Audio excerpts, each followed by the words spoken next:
Ed Sullivan exposed 7 music icons whom he privately regarded as truly malevolent.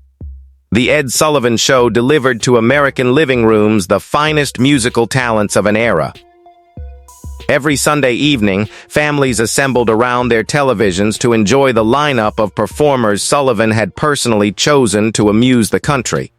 His endorsement could propel careers to extraordinary heights. Yet beneath Sullivan's well-known rigid posture and clumsy introductions was a sharp evaluator of personality. While millions viewed only the polished onstage acts, Sullivan observed what occurred once the cameras stopped. The authentic behavior of these music stars when they believed no one was observing.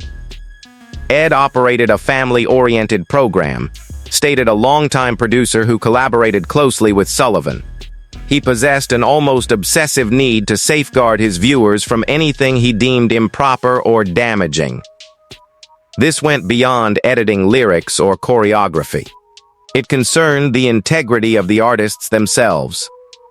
In confidential discussions with trusted colleagues and in private memos uncovered years after his passing, Sullivan voiced serious worries about specific musicians whose abilities he respected, but whose private actions he considered upsetting or even hazardous.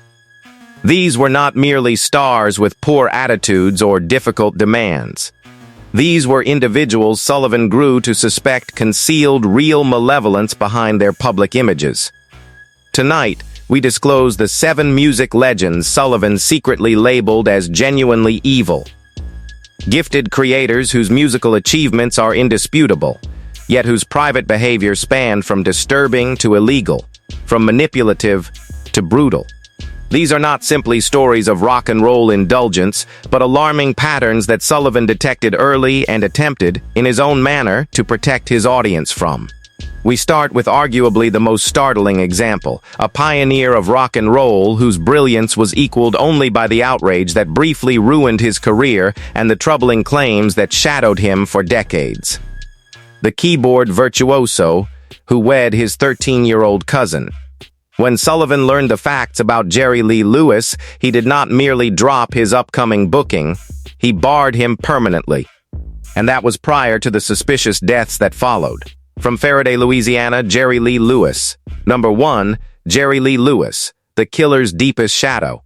When Jerry Lee Lewis appeared on the Ed Sullivan Show in 1957, he personified rock and roll's wild intensity. His aggressive piano playing, frenzied stage manner, and hits like Whole Lotta Shakin' Goin' On and Great Balls of Fire earned him the nickname